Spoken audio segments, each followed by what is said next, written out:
Hey everyone, James here, and today I want to look at weird creature designs in Shard TCG. So in Shard TCG we've got all sorts of shapes and sizes, lots of fun little weird and wonderful creatures. So I thought I'd pick 10 creature designs and we're just going to talk about purely the design, not so much the card itself. Though we're going to be looking at the card, we're not going to be looking at the stats of the card.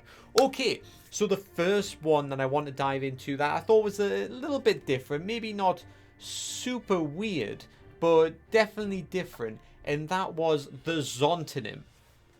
Now, the Zotonim is an angel creature, and with most angels, you know, they're like nice and feathery and pretty, but lots of eyes because we want to go with more classical biblical angels. But with the Zotonim, I went more, you know, giant, bat-like, lots of wing creature. So it was very, very different. And don't worry, it gets weirder from here. This is just the starter. I thought this was just a really, really cool design, so I want to start out with this.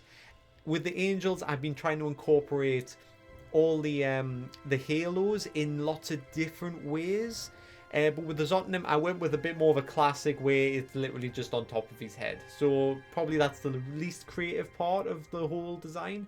But as for just, you know, if this creature if you came across this creature, I think I'd be pretty terrified, you know. Alright, and next up is one of Richard's designs. It's one of the 21 elementals. This is the elemental of void. It is the Specter. Now, I remember playing Minecraft and this guy like found me in a tunnel. I was just digging and he was like just at the end of the tunnel, and I had Richard on the chat.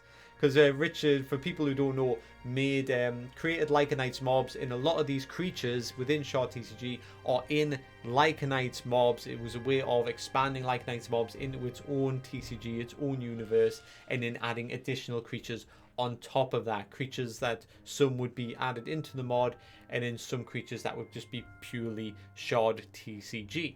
So the Specter, yes. I came across this. I remember turning around in the hallway and I just saw this purple thing right at the end of this narrow one voxel, one cube hallway. It was just slowly coming towards me. Now the vector is, well, the Specter, I mean, it's got like this swirly thing behind its back, which I try to portray in the background of the card rather than on the card itself. So it's got like this spinning like portal thing right behind it as it's coming towards you, and of course it's got like the open belly with like the claw, like teeth, tendrily things just munching away, like it's just gonna consume you. It's a very funky looking card, probably the closest thing to aliens that Shard TCG will see. Okay, the Specter, and I hope people appreciate this design. It's a little funky, little small spider, you know, probably the size of your hand type thing, but it's got like that big eye on the back of it. And the whole idea is the front part with the two little eyes at the front, that's just a pattern. The only eye that it actually has is the one on its back.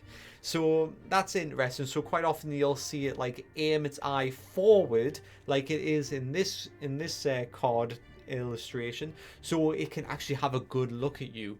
Those front two eyes, those are just fake eyes, kind of like how, have you ever seen it with the back of a tiger's head? On the back of its ears, it actually looks like it has eyes, and that's so things don't really sneak up on the tiger.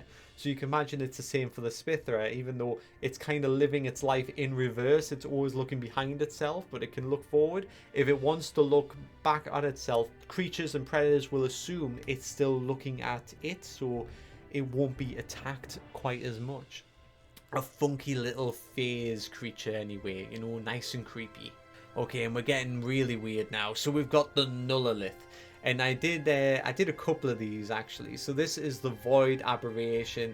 It's got this lovely space background, and I remember I was just putting this thing together, and I was asking myself, I didn't know where I was going with this. Sometimes I just start drawing, and I just go, let's just see what I put on the paper and just see where it goes. So with the Nullalith, it ended up being like this weird, like, I always think it's like almost like a plant tower thing with like the little tendrils coming over the top of it. So I'm kind of not sure. I think the top bit's the mouth, like that's where it would eat from. But it's such a funky design, and obviously you've got all like the, like you can tell like it's very just skin and tendons. There's not a lot of muscle here. You can see there's a bit of muscle here. This is all real tendons though, you know, there's no muscle there. So the muscle must be stored here. So this gives it a very strange form too. And then of course you've got these bottom bits. I imagine this is just for picking things up, though the mouth could be up there. I never really decided. You know, with aberrations, they are strange, weird creatures. I felt like maybe it was just a bit better to actually leave it a little bit unknown to myself and see how other people perceive it. So, how do you perceive the Nullalith? Is the mouth at the top or the bottom? Or do we do the thing like, how would it wear pants? Would it wear pants like this or like this, you know? But let me know in the comment section below if you think the Nullalith is a funky little creature and where exactly is everything on the Nullalith itself. Now the next one, I kind of did these two at the same time. So I had the Nullalith and then I also did the Helipot. Now the Helipot I think is a fantastic design. It's a little bit more coordinated, a little bit Lovecraftian. I think I was tying it into another creature as well. It's a demon creature. Spoilers, you might guess which one it is if you're familiar with Shard. Or maybe you won't. Well, let's find out. It's going to be coming up at some point in this video. So yes, the Helipot, it's like this very, very tall. I think it's supposed to be like 8-9 foot tall. Very, very big, very long, like extra long limbs. And it kind of like just walks around and... I think, obviously it doesn't have eyes, but you know it can see you. It's supposed to have that feel to it as well. Very, very funky, very creepy. A little bit inspired by the Kezu from Monster Hunter. Do people get that reference? Because, you know, it's got like the head thing.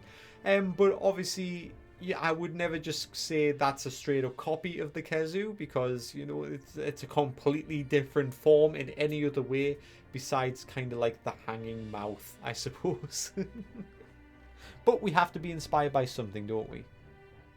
Okay, and Vorac is up next, which is the one I was talking about. So the Vorac was made first, followed by the Helipot, and I think there was a bit of inspiration there as well, because I really got creeped out when I made the Vorac. The whole idea of the wide set eyes as well gave me a little bit of a Pennywise feel from it, with his eyes that they kind of go a little bit wall-eyed. Of course, the Vorac doesn't go wall-eyed. He's very well concentrated.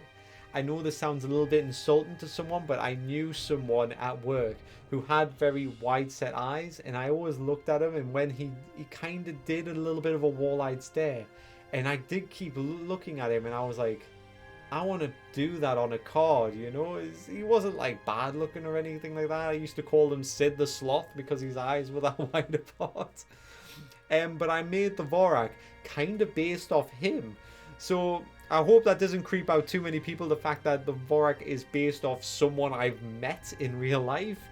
But yeah, the whole idea of like the 5 limbs, essentially, it's you know, it's got like that uneven number of limbs. It's very unsettling. It's supposed to have a very stoic stare, like kind of like almost that little smile on it as well. It wouldn't just roar and charge at you.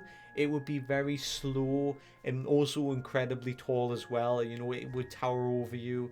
And the whole idea is it would just probably sneak up on you very, very slowly and then just pierce you and then probably just consume you off its giant...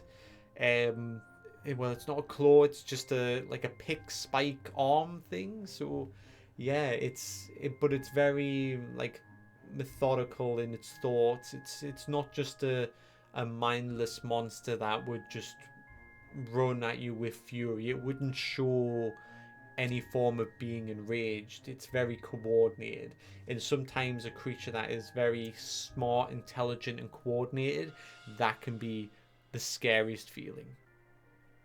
And it's a very weird design. The Kayakus. Now, I think the Kayakus is one of the weirdest designs. And for people who probably called this before the start of the video, if people know creatures very well, they probably knew there'd be a few aberrations. They probably knew there'd be a couple of like demons, maybe angels, because they do hold the weirdest designs in Shard TCG. So naturally we have the Kayakus, which is an aberration. It's got like these weird carvings, but the carvings on its body also have this strange like green glow around them too. It's got like the air holes on its back, but like multiple ones, almost like a flute. I feel like maybe, you know, like you blow into the Kayakus, it could play stuff. Instead of eyes, it has tendrils that go around the back of its head. So I imagine they probably work similar to eyes, like there's some sort of sensory to those.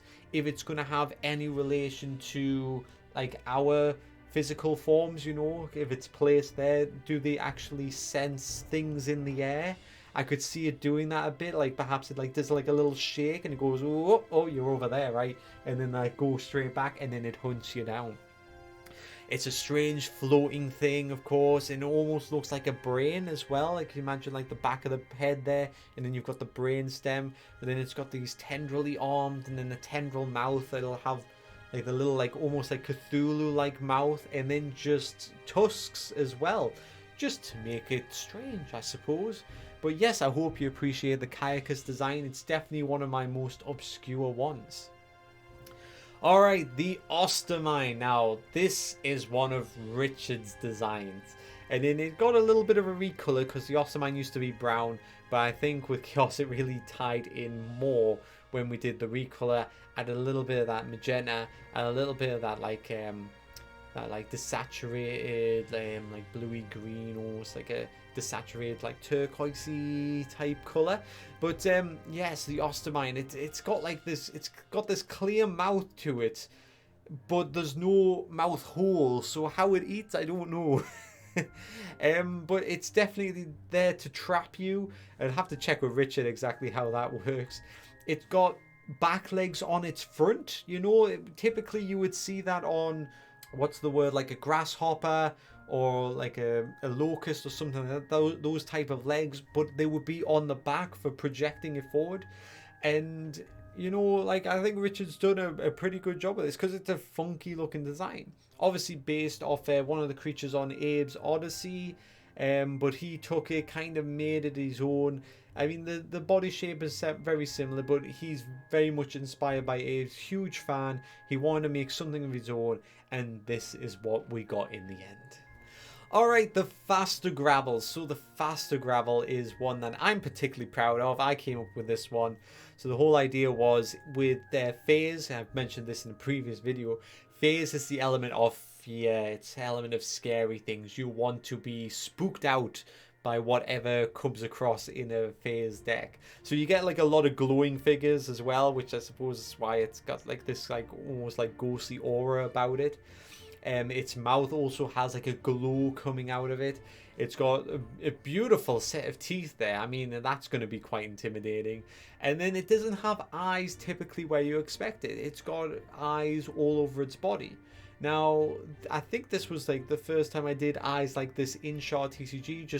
It's just an eye with a black pupil. There's no iris around it or anything like that. It's a very like simplistic eye, but there's something unsettling about it because it makes the eye appear wider open, and that was designed deliberately for that. So the eyes are like very wide open, and of course if I were to communicate to you right now, if I saw something over there and went, oh, and I looked at you and I did wide eyes and went, uh-oh, that does signal to you something's wrong, something's scary, my eyes are alert. And that was deliberately put into this card's design to project that type of unsettledness, that alertness, like be afraid of this creature. You know, and then of course I went with this design which I've done with the Helipot, which is probably the best example, the extra long arms, you know, so it doesn't just have like a typical like frog. It doesn't just have like the arms of a regular length. It's got these really long stretched out arms. So Why that is, I'm not particularly sure, but it is something that just, you know, that body dysmorphia type thing, it does create that unease in its design. And then the Fatality, I think this is number 10. I haven't been keeping count. Now, in terms of weird designs, I think this one is definitely in the top 10 at the very least, because that's why I put it in this video. You know, it's supposed to be the top 10 weirdest designs in Shard TCG. So it's definitely one of the most unusual designs. The whole idea of like just floating hands is very obscure. I was half tempted to make this a spell card because it seems so obscure. I wasn't sure if it would fit in correct with Shard TCG as a type of creature, but we pushed for the end. We kept it as an angel. As you know, if you're familiar with biblical angels, they are very strange with their designs and they can be very obscure. Normally they're like lots of eyes. The whole idea of the Fatalitum is that they all have eyes on the palms of their hands, which means you've got the front guy there. He's really looking straight at you. You've got another one there that's showing that the rest do have eyes, and then of course the other ones are facing the other way, which is also dangerous as well, because you imagine it's always looking in all directions. And then of course, because it's angels, we've got the praying hands as well. So I guess them two are having a good look at each other as well, you know. Oh, and you've got down here as well, you've got this little hidden guy. I forgot about him. I thought, oh, it's a little bit obscure. So how many have we got here? We've got 1, 2, 3, 4, 5, 6, 7. 7. It's like a magical number, that, isn't it? Strange. I don't think that was deliberate, but there you go. But it creates a bit more symmetry. So you've got like the front eye, and then you've got all the other ones, and the whole idea is they're just this weird black hands, yet like they have like this aura, this yellowy glowing like heat from the sun type aura coming from them. So it contrasted quite nicely, and design wise, definitely a very weird creature. Okay, so that has been all of the designs, all the weirdest designs in Shard TCG. If you think there are any other Shard TCG cards that are weirder, post them in the comment section below. I like a bit of a debate. I like to hear why you think that is a weirder creature than these top 10 that I've selected for myself. If you don't know how to do that, of course, just check the description below. There is a link to the Shard TCG website. You can filter by creatures. You can look at all the creatures that we've made within Shard TCG. There are plenty to choose from. So if you find any really obscure ones, just post a name in the comment section. I'd love to hear about it. And I'll see you guys next time. Goodbye.